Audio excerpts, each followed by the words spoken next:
जय श्री कृष्णा। आप सभी का स्वागत है मेरे YouTube चैनल गोपाल दीवानी में। भगवान श्री कृष्ण के परम भगत श्री हरिदास के नाम से लगभग हर कोई भली भांति परिचित है। उनके मन में भक्ति और भावना बचपन से ही थी। वे बनोपाल जंगलों में अज्ञात कुटिया में निवास करते थे और वे पूरा दिन भक्ति साधना में ही लीन रहते थे और प्रतिदिन तुलसी जी की सेवा एवं 3 लाख हरिनाम का जाप किया करते थे। भोजन के लिए वह ब्राह्मणों के घर जाते थे और श्री हरिदास जी भजन गायन में इतने निपुण थे कि उनके भजनों को सुनकर समस्त नर एवं नारी एवं पशु पुरुष पशु भी मंत्रमुग्ध हो जाते थे। उनका यह निराला रूप जानकर उन्हें सह कीर्तन आंदोलन का आचार्य बनाया गया। उसी जंगल में निकट एक रामचंद्र खान नामक एक जमींदार रहता था।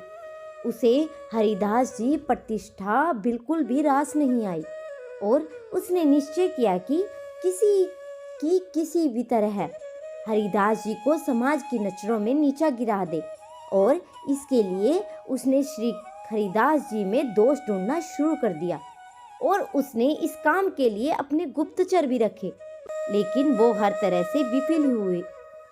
अंत में खींचकर उसने वैश्याओं का सहारा लिया और दूर देश से उसने बहुत ही सुंदर एवं मनमोहक रूप वाली वैश्याओं को बुलवाया, जिससे कि हरिदास जी के चरित्र भ्रष्ट कर सके।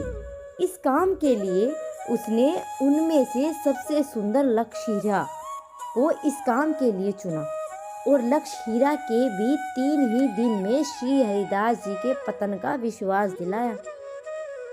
इसी योजना साथ वो निकली कि जैसे ही वो श्री हरिदास को अपने मायाजाल में फंसाएगी, वैसे ही जमींदार सभी नगर वासियों एवं गुप्तचरों के साथ वहां पर पहुंचकर उन्हें रंगे हाथों पकड़ेगा और उन्हें सभी के सामने तिरस्कार कर सके और आचार्य पद से बेदखल करवा देगा।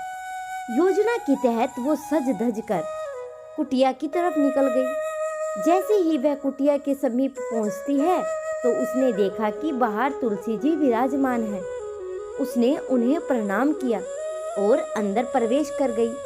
श्री हरिदास जी को आकर्षित करने के लिए उसने सभी कृत्य किए, जिसे देखकर वे अपना संयम खो दे। उसने बहुत ही मधुर स्वर में हरिदास जी से कहा कि आप बहुत सुंदर हैं। आपका यौवन रूप देखकर हर कोई आप पर मोहित हो जाएगा। मैं भी आप पर मोहित हो गई हूँ। अगर मेरा काम नहीं माना तो मैं अपने प्राण त्याग दूंगी। तब श्री हरिदास जी ने कहा कि मैंने 3 लाख हरिनाम जप का व्रत शुरू किया है।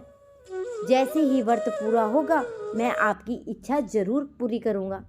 वैश्या वहीं रुक गई और व्रत पूरा होने का इंतजार करने लगी और इधर हरिदास जी अपने जाप में मगन हो गए। देखते ही देखते सुबह हो गई और श्री हरिदास जी हरि नाम भक्ति में लीन रहे। तब वो वैश्या वहां से चली गई और उसने जाकर रामचंद्र खान को पूरा व्याख्यान बताया और अगले दिन अपनी सफलता का विश्वास दिलाया। अगले दिन फिर से रात्रि के समय वो श्री हरिदास जी की कुटिया की तरफ गई और पिछली बार की तरह उसने तुलसी जी को प्रणाम किया और घर में प्रवेश किया। वह देखते ही हरिदास जी बोले, व्रत के कारण मैं कल आपकी इच्छा पूरी नहीं कर पाया, लेकिन आज व्रत पूरा होते ही मैं अवश्य ही आपकी इच्छा पूरी कर दूंगा। इतना कहकर हरिदास जी हरि नाम के जप में विलीन हो गए। इस बार लक्षहीरा कुछ भी करके अपनी सफलता का सुनिश्चित करना चाहती थी, इसलिए उसने श्री हरिदास जी को आकर्षित करने के लिए एक सम्मुख ऋषि मुनियों का धैर्य तोड़ देने वाले स्त्रियों के भाव प्रकट किए, लेकिन इसका कोई भी असर श्री हरिदास जी पर नहीं पड़ा और वह निरंतर हरि नाम के जप में लगी रही। ऐसे ही असफल प्रयास करते करते पूरी रात्रि समाप्त होने लगी। रात्रि को समाप्त होने देख जब वह बहुत ही व्याकुल हो गई, तब हरिदास जी बोले, मैंने 1 माह में 1 करोड़ हरि नाम का जप का व्रत लिया है। बस समाप्ति होने वाला है। कल अवश्य ही व्रत समाप्त हो जाएगा और कल आपकी सभी इच्छा पूरी होगी। इतना सुनकर वह फिर से लौट गई और पूरा व्याख्यान रामचंद्र खान को सुनाया।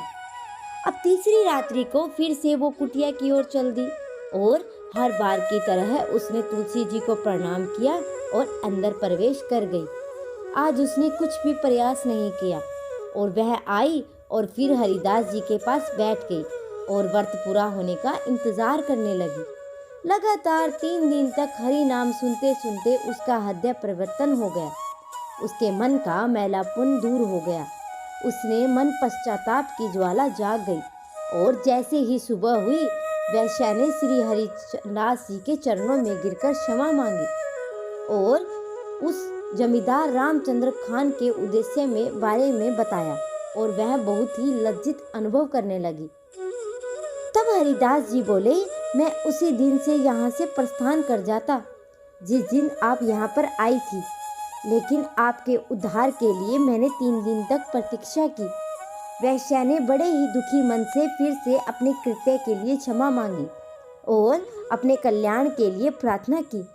तब हरिदास जी ने कहा, इसका एक ही उपाय है, पाप की दुनिया को भूलकर नई शुरुआत करो तथा पाप द्वारा एकत्रित की गई समस्त संपदा को ब्राह्मणों में दान करके एक कुटिया में निवास करो और हरि नाम का जप करो एवं तुलसी जी की सेवा करो। हरिदास जी के कहे अनुसार उस वैश्य ने सारा धन ब्राह्मणों को दान दे दिया एवं खुद एक कुटिया में रहकर हरि नाम का जप करते हुए साधारण जीवन व्यतीत करने लगी। श्री हरिदास जी की कृपा से कठिन साधना में लीन हो गई और प्रतिदिन 3 लाख हरि नाम जपने लगी। इसी के फलस्वरूप इस संसार के मायाजाल और भोग विलास से स्वाभाविक वैराग्य उत्पन्न हो गया और इतना ही नहीं, परम अवतार श्री कृष्ण की अनुकंपा से उसके हृदय में भगवत प्रेम उत्पन्न हो गया और जिससे उसका उद्धार हुआ। तो ये था श्री कृष्ण का चमत्कार, कैसे एक वैश्या वैकुंठ लोक में गई। आप भी श्री कृष्ण की भक्ति में लीन रहिए और सद्कर्मों को त्याग दीजिए। अगर आप सभी को कथा पसंद आई हो तो मेरे चैनल को सब्सक्राइब करें, वीडियो को लाइक करें और कमेंट में जय श्री कृष्णा अवश्य लिखें।